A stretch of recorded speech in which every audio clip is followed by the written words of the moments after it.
Olá, aqui é o professor João Paulo Cerquim Cajueiro, no assunto aqui de equipamentos eletromecânicos. Pegar essa aula aqui para falar do caso mais geral aqui de conversão de energia, né? E aí, no equipamento eletromecânico é interessado, né, ou em converter energia elétrica, né, em energia mecânica. Aqui no caso está com potência elétrica ou potência mecânica, né? Mas pegar tensão e a corrente e converter, né, para máquinas rotativas, que é o caso mais usual, converter em o que é que ele está pegando os contatos aqui,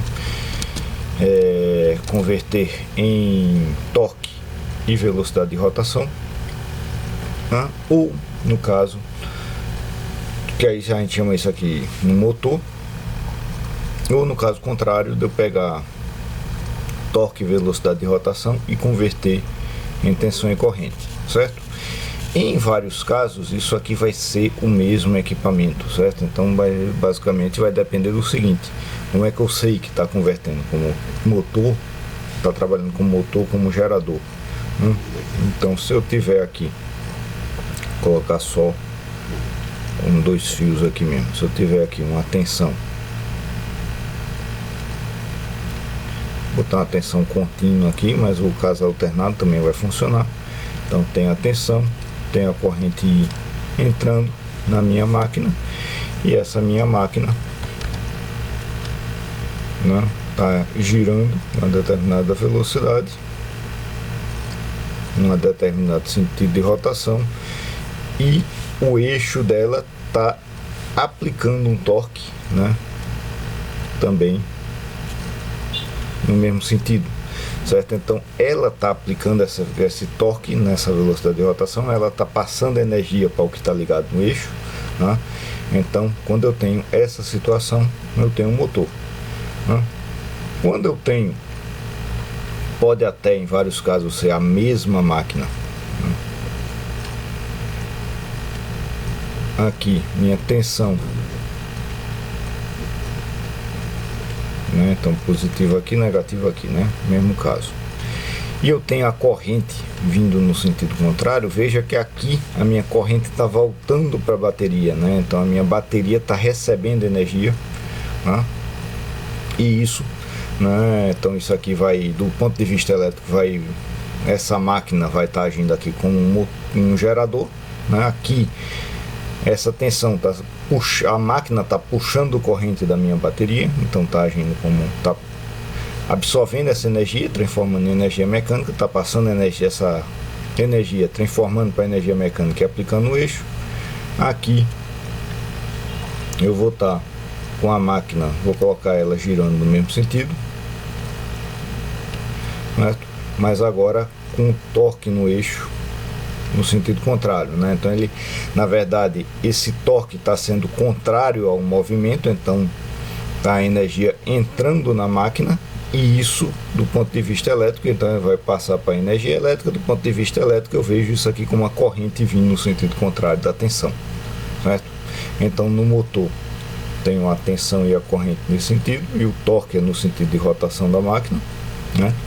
Então também seria, né, um motor, se a gente inverter aqui o sentido de rotação, vai inverter também o torque, né? No caso do gerador, né, ele está recebendo energia mecânica, né? Então se inverter o sentido de rotação, vai continuar trabalhando como gerador, um torque, certo? Então muitas vezes a gente vai ter a mesma máquina, vai agir tanto como motor como gerador, dependendo da situação. Pode agir tanto como motor quanto como gerador.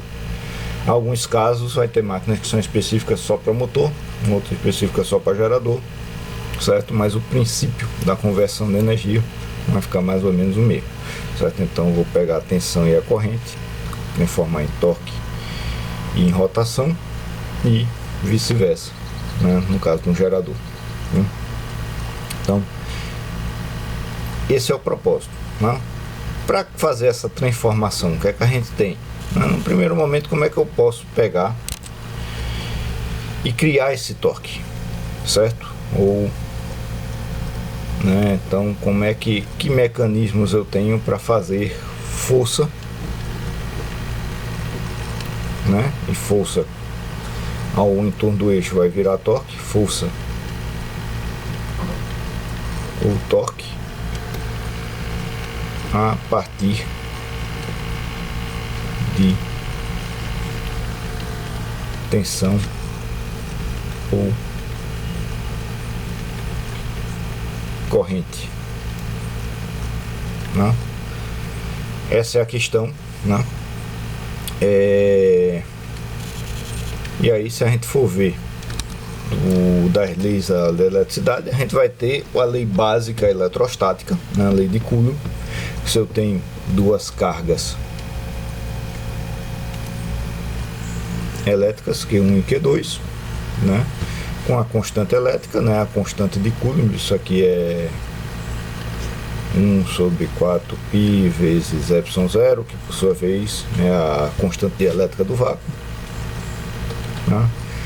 Isso aqui se aqui for no vácuo, né, depende do meio, certo? Então duas cargas elétricas a uma determinada distância R, vai ter uma força entre elas.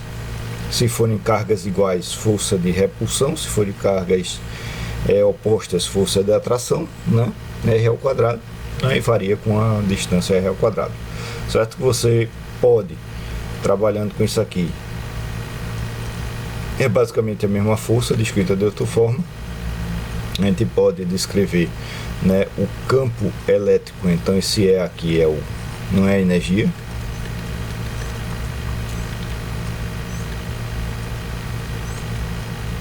o campo elétrico,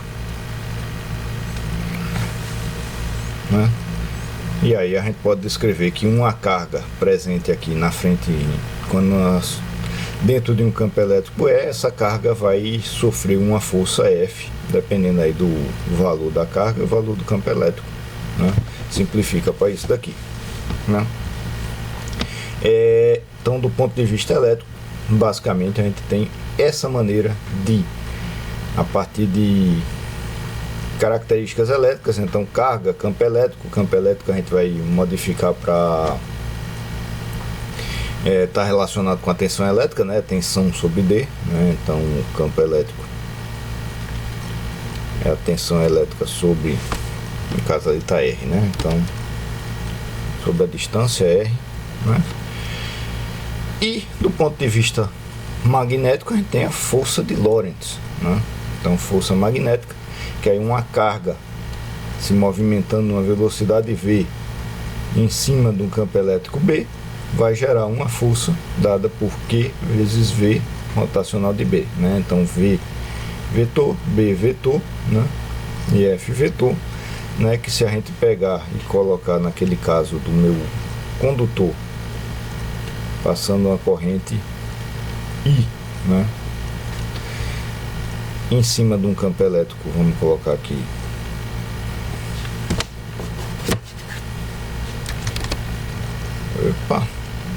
minha canetinha tá endoidando um pouquinho aqui, vai voltar aqui, peraí.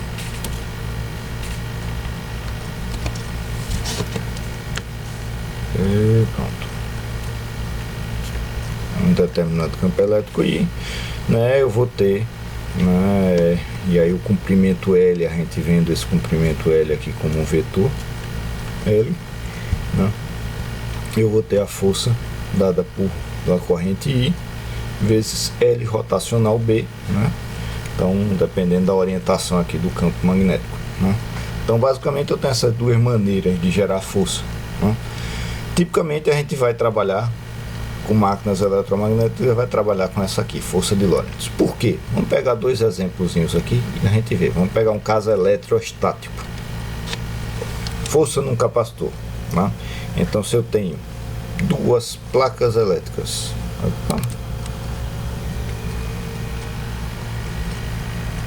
então veja, duas placas grandes com a distância aqui de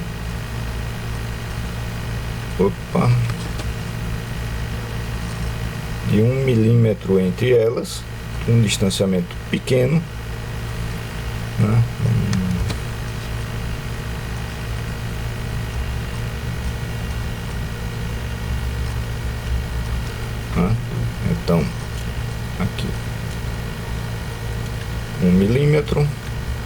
e a área delas aqui de 1 metro quadrado. E aqui eu coloco elas com a tensão de 100 volts, né? Isso aqui vai me fazer o que? É um capacitor de placas paralelas, certo? Então isso aqui vai me gerar carga positiva de um lado e carga negativa do outro, né? E qual é a força, né? Então essas cargas positiva do lado, negativa do outro vão se atrair. Eu vou gerar uma força nessa placa, né?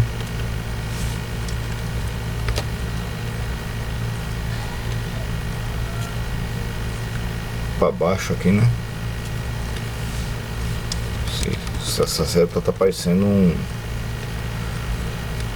uma força aqui nessa placa, e na de baixo uma força para cima, uma força de atração aqui entre essas duas placas. De quanto é essa força? Para a gente ter uma ideia do quanto a gente está trabalhando, certo? Então são placas grandes, 1 metro quadrado, separação de 1 milímetro. Dá para fazer uma separação menor, mas é assim, imaginar uma máquina, separação de 1 milímetro para eu fazer um deslocamento, é um deslocamento pequeno, trabalhando com 100 volts, né?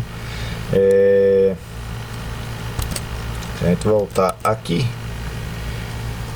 eu consigo trabalhar com, nesse caso, com a lei de Coulomb direto.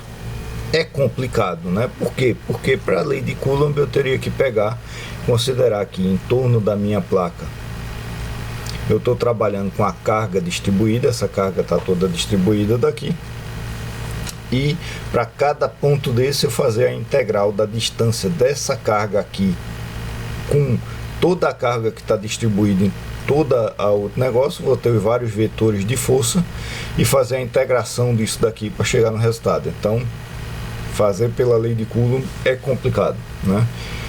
Que aí eu vou ter que fazer uma integração dupla, né? Eu vou integrar toda a carga aqui nesse ponto, integrar em toda a carga no ponto de baixo. Vai ter uma simplificação no meio do caminho, mas é um caminho complicado para fazer.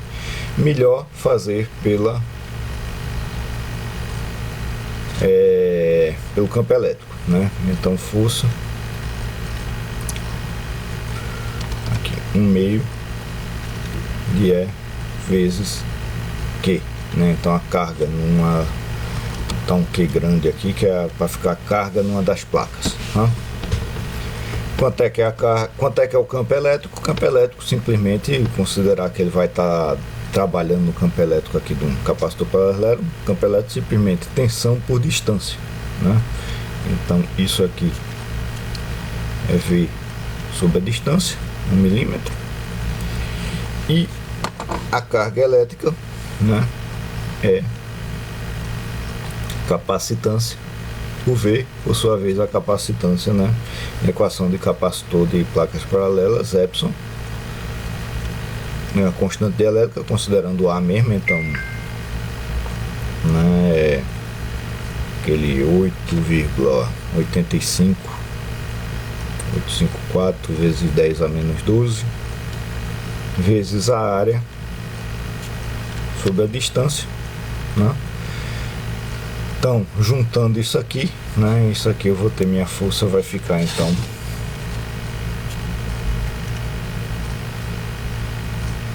1/2 de aí tensão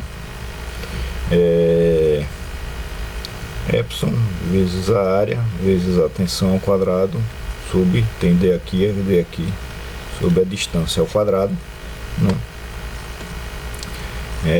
Para esse nosso caso, então 8,854 vezes 10 a menos 12 vezes a área 1 metro quadrado vezes a tensão 100 ao quadrado, né, 10 ao quadrado, 10 a quarta, sobre a distância, que é 1 milímetro, 10 a menos 3, né? Então 10 a menos 3 ao quadrado, 10 a menos 6 e 1/2 aqui, né? Faltou.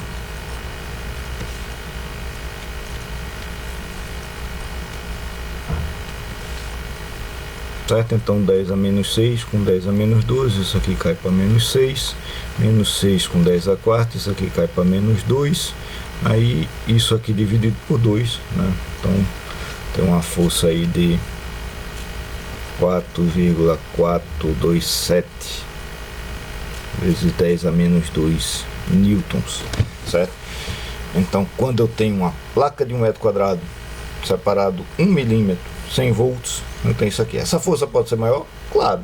Diminuir a distância, ela vai aumentar. Ao aumentar a tensão, ela vai aumentar. Nos dois casos, se eu diminuo a distância, aumenta a tensão, o que é que vai aumentar?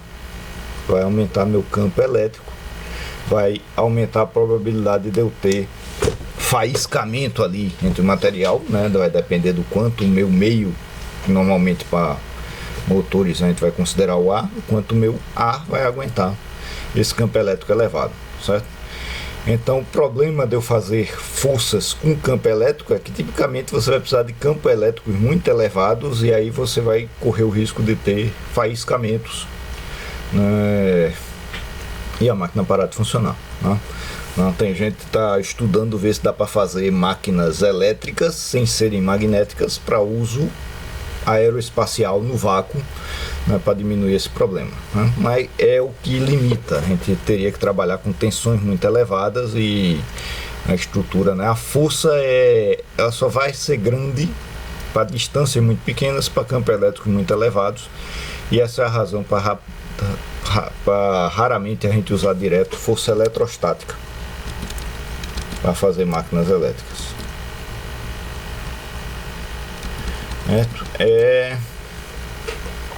Então, basicamente isso aqui. Nesse caso a gente pegou isso daqui e com essas considerações eu fiz, né? Próximo exemplo: força num fio sobre campo magnético, né? Então, se eu pego um fio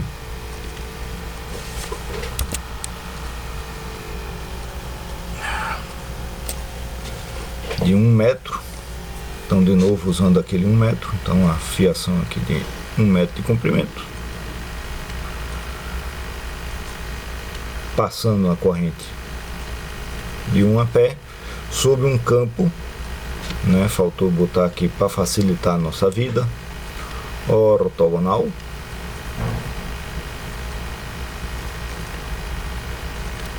B de 0,1 Tesla ao longo desse comprimento.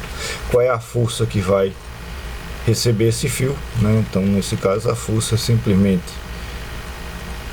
a corrente vezes o comprimento vezes o campo, né? Então, 1 metro vezes 1 ampere, tudo SI, né? E o campo 0,1. Nossa, aqui era, não sei porque está um K aqui é para ser Tesla. De 0,1 Tesla, eu vou ter uma força de 0,1 Newton, tá?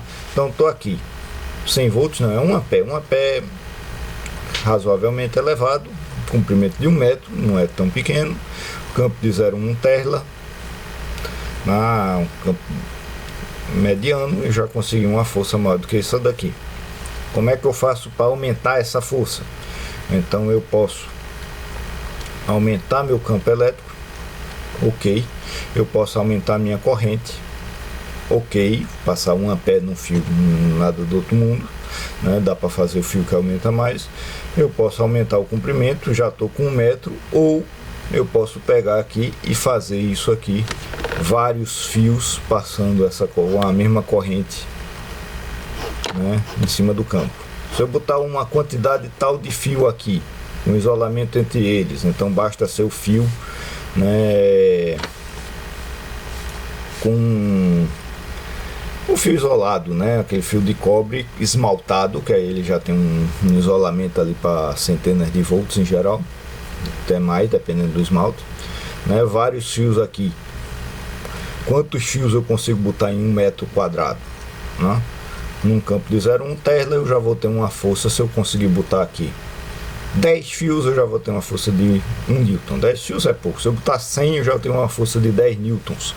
Então é muito mais fácil eu conseguir forças elevadas sem ter um campo magnético muito elevado, ou uma corrente muito elevada, ou uma tensão muito elevada, né?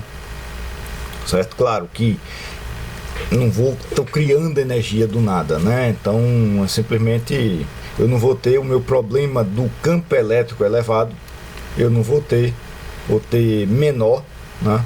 Então basicamente é por essa razão que a gente vai usar em cima de campo magnético e não em cima de campo elétrico para fazer essa conversão de energia, né? No caso, a gente aqui, até o momento, está usando essa equação aqui da força de Lorentz diretamente. E se eu tiver outro caso? Se eu tiver a força entre dois ímãs permanentes, né? E se eu tiver a força entre um eletroímã e uma placa de ferro, né? São dois casos que a gente sabe que tem a força. E onde é que está surgindo essa força? Tá? Então, dois ímãs, a gente sabe que o ímã ele vem, né, no material ferromagnético, né? Ele é ímã, ele é um material com um campo magnético intrínseco aqui B, por conta, né, do spin dos elementos que compõem o material, né, principalmente do ferro, né, que tem aquela característica que você consegue botar vários átomos de ferro sem o spin se cancelar de um átomo com o outro. E isso permite que a gente tenha um ímã, né? A gente pode pegar e colocar esse spin, ver ele como uma corrente, né, a nível atômico, para poder aplicar a força de Lorentz. No final de contas, a gente poderia até, mas não faz sentido a gente chegar nisso daí, né? Mesma coisa, um eletroímã e uma placa de ferro. Porque aqui eu tenho, porque quando eu pego aqui o meu eletroímã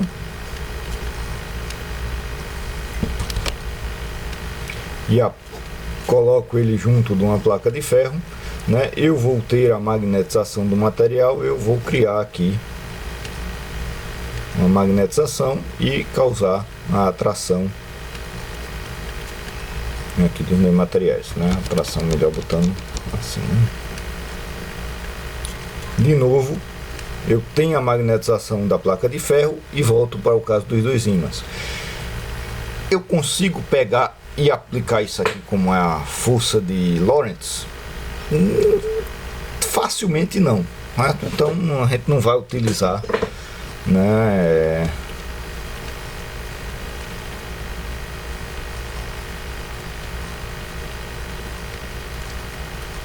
o Lorentz nesse caso. Lorentz com Z, né, nesse caso, né? O que é que a gente pode fazer para achar essa força então, né? No final de contas, o fenômeno físico é basicamente o mesmo. A nível atômico ou subatômico, eu vou ter o movimento do elétron, e isso é a corrente o suficiente, dá para ver isso aqui como o movimento da carga, que vai gerar aquela força pela equação de Lorentz. Mas é difícil a gente aplicar isso aqui, né? Então, o que é que a gente vai usar nesse caso? Não dá para usar aquela simplificação da equação de Lorentz, né? Então a gente vai seguir por outro caminho. Vamos fazer uma análise do balanço energético, né? Então, uma vez que eu tenho uma máquina que ela tem entrada de energia elétrica, tensão V, corrente I, né? E isso aqui vai se transformar no final em energia mecânica, né? Então, na verdade, o que eu quero eu vou ter aqui tensão, energia elétrica, vou transformar isso aqui em força magnetomotriz e fluxo, em energia magnética, para depois converter em torque e velocidade, certo? Então eu vou ter, né, isso aqui, lembrando, né, que eu peguei o exemplo do caso do motor,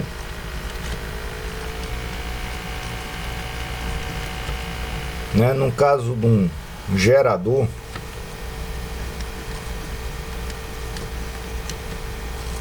né, eu vou ter entrada de energia mecânica, e essa entrada de energia mecânica eu vou ter a saída de energia elétrica, mas aqui faltou, em todos os dois casos, esse aqui faltou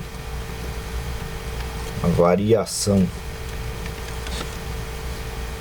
da energia armazenada no campo magnético, que é dada aqui pelo força magnetomotriz e o fluxo, e mais calor, mais perdas que você vai ter, né? Então, tanto no caso do motor quanto no gerador, né, a chave para máquinas eletromagnéticas vai estar aqui, na variação da energia armazenada no campo magnético, né? Se eu pego a variação da energia armazenada no campo magnético, eu pego a variação tanto ou da energia elétrica, ou da energia magnética, ou da mistura das duas, né? Então, isso aqui que a gente vai utilizar. Qual é a energia armazenada no campo magnético, então, né? Então vamos lá, vamos analisar isso daqui. Quando eu tenho um indutor, né, mas vocês já viram lá em física 3, não vou chegar nisso, vou partir disso daqui. Eu tenho que a minha energia é 1/2 da L vezes I ao quadrado, né? Em função do meu fluxo magnético, eu posso dizer que o meu L é simplesmente Nφ sobre I, né? Só que a gente chega daquelas equações todinhas, né? Então, a tensão V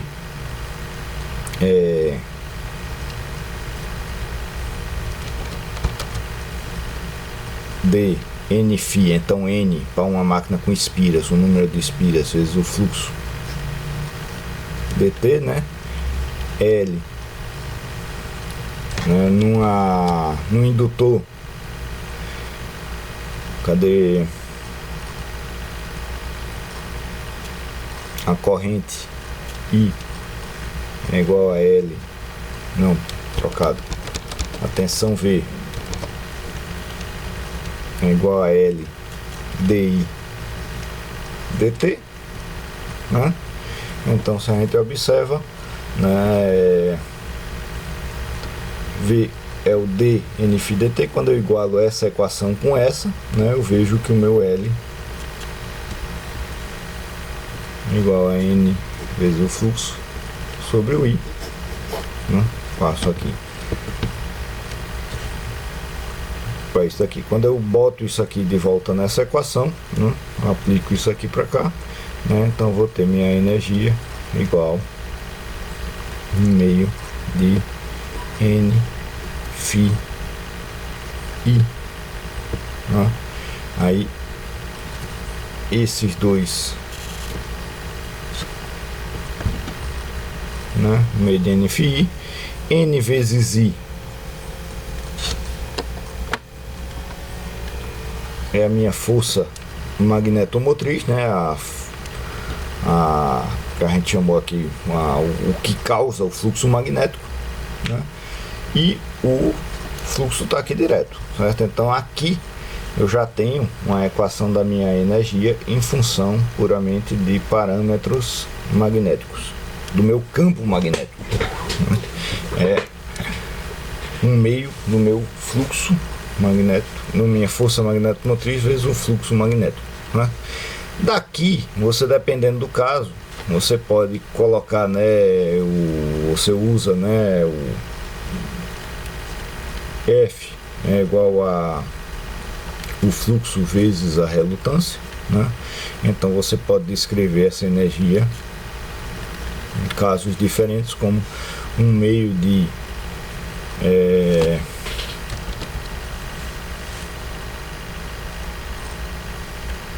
fluxo ao quadrado vezes a relutância, ou 1/2 de força magnetomotriz ao quadrado sobre a relutância, né? Então veja que são representações da energia equivalentes àquelas representações de potência no circuito elétrico, né? Então potência é tensão vezes corrente, que a gente pode escrever como tensão ao quadrado sobre resistência, ou corrente ao quadrado vezes a resistência, mesma coisa aqui, né? Então, forma diferente de descrever a energia. Então, a gente pode descrever a energia do campo magnético pelo parâmetro elétrico, né, da indutância, ou pelos parâmetros do circuito magnético, o fluxo e a força magnetomotriz, né? E aí a gente pode pegar e fazer uma análise até entrar mais aí dentro desse caso, né? Pegar isso aqui e fazer o meu fluxo né, a força magnetomotriz, né, lembrando, quando eu tenho meu circuito magnético. Então a força magnetomotriz, né, é NI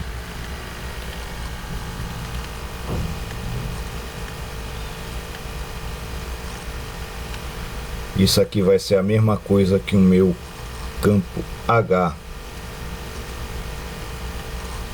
ao redor desse percurso fechado S, né? Deixa eu fazer essa parte final aqui com a outra cor aqui para diferenciar melhor. Então meu H ao longo desse S, né? E o meu fluxo, né?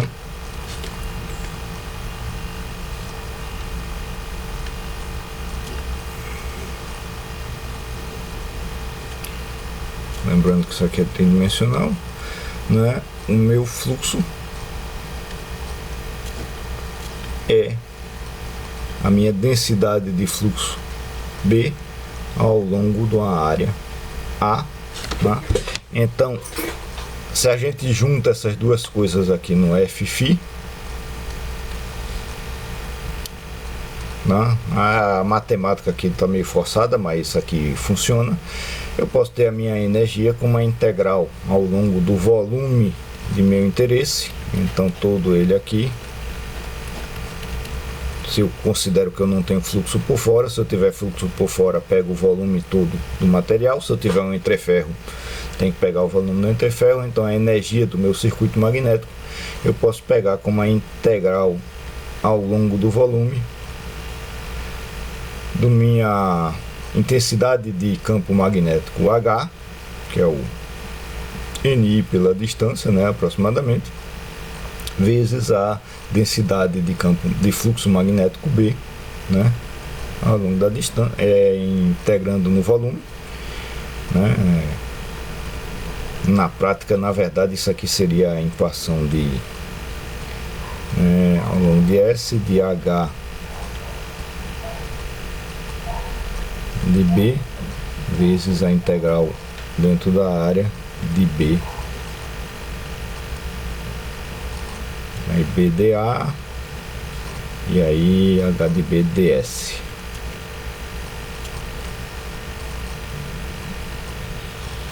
Eita, faltou um meio aqui. A energia no meio disso aqui, certo? Então, basicamente, num caso mais geral, eu posso pegar isso aqui. Isso aqui vai valer para um circuito magnético, isso aqui vai valer para um ímã, isso aqui vai valer para uma bobina puxando uma placa de ferro e assim por diante, né? Então, o que a gente vai fazer nesses casos é a gente vai igualar que a variação da energia, né? Então, força entre dois ímãs, por exemplo, pegar esse caso, eu vou deixar outro caso lá que eu citei, né? A força entre eletroímã e placa de ferro. Então, esse segundo caso aqui, isso aqui vem para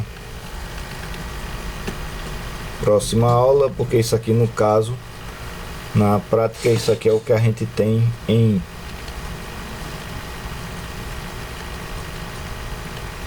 eletroímãs, solenoides e relés, né? Então a gente vai trabalhar com esses casos daqui, né? Nesse outro caso eu vou pegar aqui e colocar. Como é que eu faço então para calcular a força entre dois ímãs, né? Então, se eu tenho um ímã aqui, o campo dele aqui, o T representa V de B de H, outro ímã aqui, campo H para cá, certo? Então eu vou ter norte, sul, polos iguais, eles vão se repelir.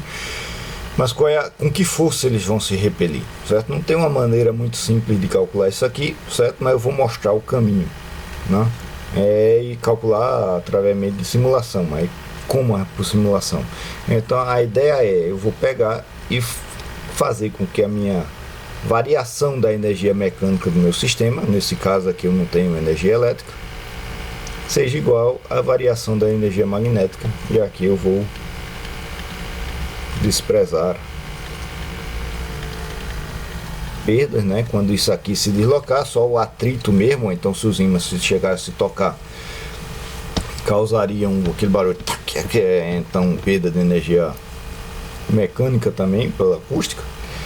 Vou desprezar isso daqui, só comparar que a variação da energia mecânica vai ser igual à variação da energia magnética. Certo? Então, o que é a variação da energia mecânica? Posso descrever isso aqui como F de x, e a variação da energia magnética integral no órgão de HBV, então a deltazinho dessa variação da energia magnética aqui no meu sistema. Então, a gente pode calcular dessa forma. Né? Daqui, ele simplesmente vai... A gente pode achar a força aqui, né? Passando esse dx aqui para o outro lado. Isso aqui depois a gente comenta, né? E fazer aqui a minha variação d dx, uma pequena variação do dx, e a equação, né? Aqui o que é que eu fiz? Eu peguei a permeabilidade magnética, né? E transformei o H em B, usando a permeabilidade magnética. Isso aqui só é possível se mi for constante no meu sistema, se não eu tenho que usar esse daqui, né? Mas enfim, eu posso pegar, calcular a minha energia do meu sistema em função do meu campo magnético, do intensidade de campo magnético e fluxo magnético nele todo, fazer a integração e aí fazer a derivada dessa integração pela distância, né? Como eu faço isso? Em alguns casos a gente consegue fazer isso de forma numérica, de forma analítica, fazendo algumas aproximações. Num caso mais geral, do caso dos dois ímãs, a gente consegue fazer numericamente.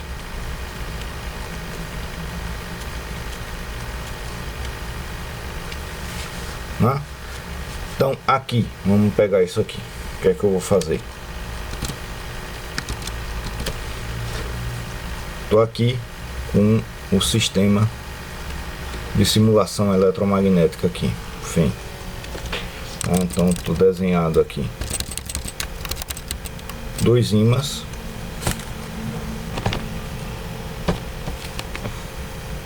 então a alnícoa é a liga aqui que faz o ímã, então esse ímã pretinho, né, normalmente são os alnícoos de algum tipo. E esse aqui desse tamanho com campo magnético, esse outro campo magnético invertido, né? E aqui a simulação magnética. Então eu estou definindo essa região, isso aqui é desse material, essa região é desse material, aqui é só uma região de fronteira que o programa define aqui. Esse programa FEMM, né? Elementos finitos para casos magnéticos. E se eu botar aqui para rodar, analisar, eu consigo ver aqui o meu campo magnético ao redor aqui dos dois ímãs. Então, o campo magnético de um ímã aqui, então os dois polos se repelindo, então o meu campo magnético aqui no meio cai para zero. Botei dois pontos aqui para facilitar, facilitar aqui minha vida. E calcular, posso ver aqui é o campo magnético dentro deles, então vai aqui para 0,08 Tesla aqui na borda, cai para praticamente zero. Ficou com essa característica aqui. Não é um campo magnético pequeno, principalmente entre os ímãs, né? E onde é que eu posso ver a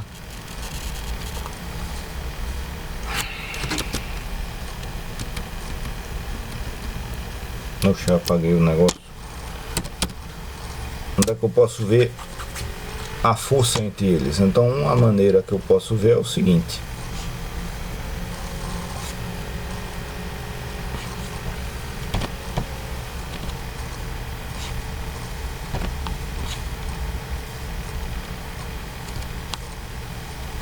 Posso pegar, selecionar esse ímã aqui de cima. Então selecionei essa região e calcular justamente a integral aqui da energia de Magnetic Field Energy desse material, certo? Então esse material está aqui. Estou com essa energia aqui de 0,00544 joules, 544685 joules. Vamos pegar esse número inteiro aqui. Ok, fiz essa análise. Essa distância daqui de um para o outro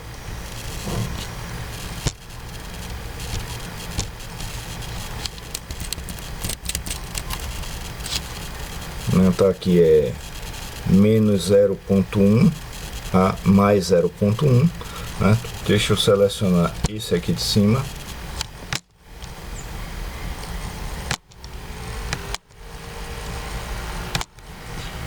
e eu vou deslocar esse material aqui de cima, fazer um shift vertical por 0,001, subir só um pouquinho. Então eu estou com um deslocamento aqui, um delta da distância, um delta D de 0,001 na unidade que ele está aqui, que é, as minhas distâncias aqui estão em milímetros, certo? Então essas distâncias todas estão em milímetros. Então 0,01 milímetro.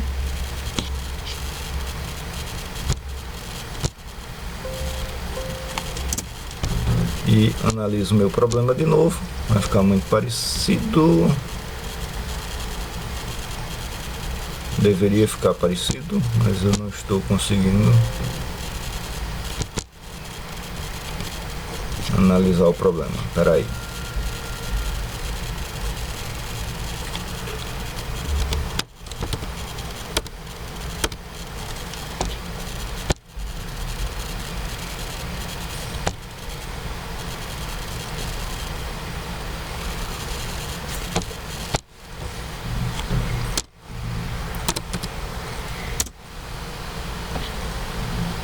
Vou fazer uma pausa no vídeo aqui para voltar quando tiver. Tudo bem. Era uma besteira, eu tinha botado um ponto aqui fora e ele está tentando fazer uma malha com esse ponto aqui fora, né? Então tá aqui já com aquela modificação, eu espero.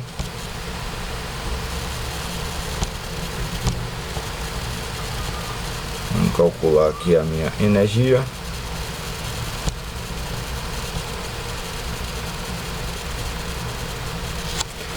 Tá, então aqui deu 0,005446668 joules. Eu fiz uma variação muito pequena, tem uma variação pequena de energia. Vamos calcular isso aqui. Então minha energia no caso 1 foi 0,005446685 joules, 685 joules. Minha energia no segundo caso foi 0,005446668 joules, tá? Então isso aqui é o campo magnético que está dentro daquele ímã de cima, e a minha variação, meu delta X aqui nesse caso foi de 0,001 milímetro. Então 0,001 vezes 0,001 para dar no SI, né? E aí a minha força vai ser o que?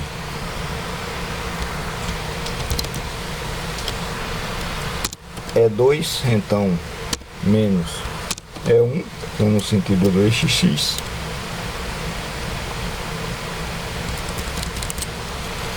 Eixo Y sobre delta X. Tá aqui 0.169, 0.170, né? 0,170 newtons, né? O que é que eu fiz? Eu peguei aqui essa descrição da força, então a derivada da ddx da energia aqui dentro da área, calculei a energia que está lá dentro do ímã, né? Eu poderia pegar a energia também do campo magnético por fora, né? Mas eu interessado na força lá no ímã, isso aqui é o suficiente, né? E calculei o quanto essa energia variou para uma determinada variação ΔX. Então, cálculo numérico, fiz essa integral numericamente, o programa fez para mim esse cálculo dessa energia e fiz, né, a aproximação que essa energia é isso aqui é o delta da energia para um ΔX para um ΔX pequeno. E achei essa força, 0.170 newtons, né? Isso é um método, né? Então você pega e você calcula a energia do sistema e faz a energia do sistema em função de uma variação da distância. Isso vai ser equivalente à força que você vai ter, tá? Isso aqui vai funcionar para corrente passando no fio, num campo magnético, para dois ímãs, como a gente fez, para um ímã puxando um pedaço de ferro e assim por diante, né? Então esse método das energias ele é bastante amplo, você consegue utilizar. Uma variação dele, que aí é mais prática, né? Vai ter a mesma questão da aproximação. Ela vem, né? Isso aqui eu estou pegando uma energia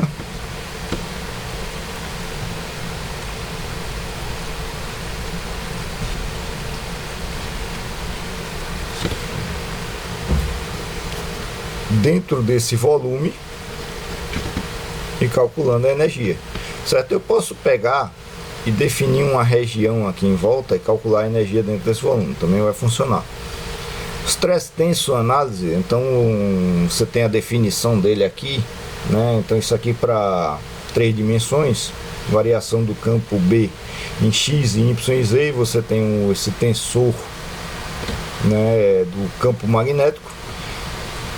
E você pode pegar, fazer esse cálculo disso aqui ao longo da superfície em volta do volume que você interessa e você calcula essa integral daqui. Então isso aqui vem daqueles teorema de Green, teorema de Stokes, né? Eu estou pegando a integral da energia dentro do volume e transformando isso na integral na superfície do rotacional da energia, no final de contas. Aí esse rotacional é calculado dessa forma daqui. Então, grosso modo é isso. Eu transformo aqueles teoremas, né? Eu transformo no teorema de Green, eu pego transformo a integral numa superfície, no integral no circuito em volta da superfície, né? Isso vale para volume também. Pegar a transformada num volume e calcular como a transformada do rotacional daquele campo pela superfície. Então esse aqui é o método desse stress tensor analysis. Isso aqui ele permite a gente calcular também diretamente aqui, né? Se eu pegar, fiz aqui já a análise para essa área daqui, eu posso mostrar aqui esse stress tensor mask. Então ele já calcula, né,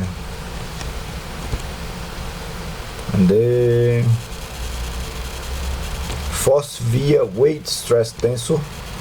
Então ele vai pegar e definir uma área em torno aqui da região que eu calculei. Então essa área precisa toda estar dentro do ar e ele calculou aqui. Então isso aqui ele na verdade vai ser um pouco mais preciso do que aquele outro me deu um componente aqui no eixo X, força 0. Então se eu tenho um ímã bem alinhado com o outro, eu espero não ter força nenhuma no eixo X. No eixo Y, 0,176 newtons, né? Pelo outro cálculo a gente chegou em 0,170, né? Então, aproximado, e eu não levei em conta a energia fora do ímã, né? Naquele cálculo, certo? Então tá aqui, né? O resultado aqui da minha conta através desse método, né? É isso que ele calcula, na verdade. Então ele calcula pela superfície. No caso aqui, esse aqui é bidimensional, mas ele calcula pela superfície. E aí ele faz várias superfícies aqui diferentes, várias linhas aqui diferentes. E faz uma média dessa conta, né, para ter um resultado mais otimizado, para ter variações aí por conta das variações do grid aqui da simulação. E coloca, né? Mas só para mostrar, né? Isso aqui é o resultado numérico, ele já vai me dar esse resultado. Só para mostrar de onde é que vem, aqui nesse caso, né? E aí, isso daqui, essa equação d dx, né? Na verdade não apenas, não simplesmente essa, mas a equação, a força é uma variação num determinado eixo, é a derivada desse eixo da energia do meu sistema, da energia magnética do seu sistema, e aí eu calculo a força. Isso aqui a gente é um método geral da gente calcular, e a gente tem as diferentes maneiras de calcular essa energia. Então essa energia eu posso calcular como 1/2 de LI ao quadrado, eu posso calcular como 1/2 de H não, para campos magnéticos de F∅, né? E aí vai ficar a mesma coisa de 1/2 de F ao quadrado. Cadê o fluxo? É F sobre R, né? De F ao quadrado sobre a relutância, que vai ficar a mesma coisa de 1/2 de φ ao quadrado vezes a relutância, né? Que vai ficar a mesma coisa de 1/2 da integral no volume de HB dentro do volume, né? Que a gente pode calcular de forma, em geral, de forma discreta, né? Como essa integral aqui eu posso calcular como pela superfície, usando esse teorema de Stokes ou de Green, e assim por diante, né? Então todas essas formas aí para a gente chegar na força aí no circuito, no sistema magnético, né? E é isso. Até mais.